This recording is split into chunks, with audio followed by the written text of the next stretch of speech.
Bonjour à tous, donc dans ces deux nous allons découvrir Flexbox. C'est parti.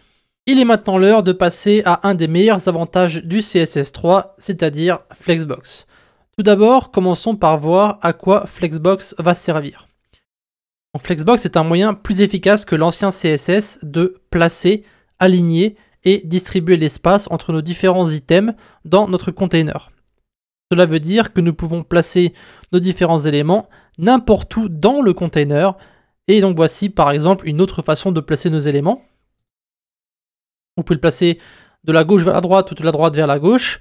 Évidemment, ce genre de choses était déjà possible avec l'ancien CSS. Cependant, cela est bien plus simple avec Flexbox. Bien entendu, il existe d'autres façons de placer nos éléments, donc horizontalement et verticalement. Vous pouvez même faire en sorte d'avoir un élément qui sera plus gros qu'un autre, comme par exemple placer du contenu sur notre page, puis une barre sur le côté, comme on pourrait l'avoir le cas ici.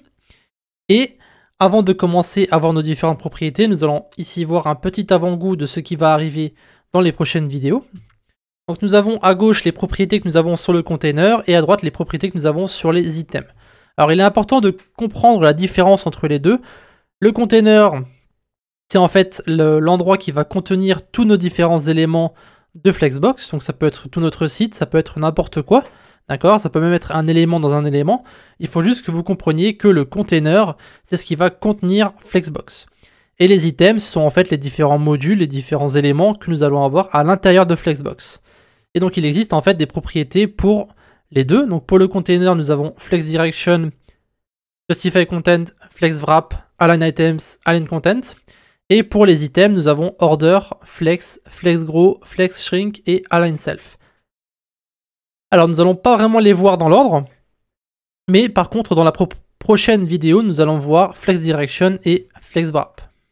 Donc je sais que ça fait beaucoup de propriétés à apprendre, mais elles sont nécessaires pour la suite et pour le reste de votre carrière dans le développement web, surtout si vous travaillez du côté front-end, vu que vous allez utiliser très souvent le CSS3. Avant de se quitter, on va rapidement voir nos différentes notes. Donc c'était une vidéo qui était en soi très rapide, c'était juste une introduction vraiment très rapide cette fois-ci. Donc on a vu ce qu'était Flexbox. Donc c'est en fait un moyen de placer nos différents items dans un container. Et nous avons vu les différentes propriétés que nous allons voir dans les prochaines vidéos, en commençant directement par Flex Direction et Flex Wrap dans la prochaine vidéo.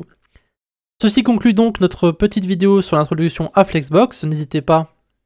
Et donc on se retrouve dans un instant pour introduire Flexbox directement dans nos pages. A de suite.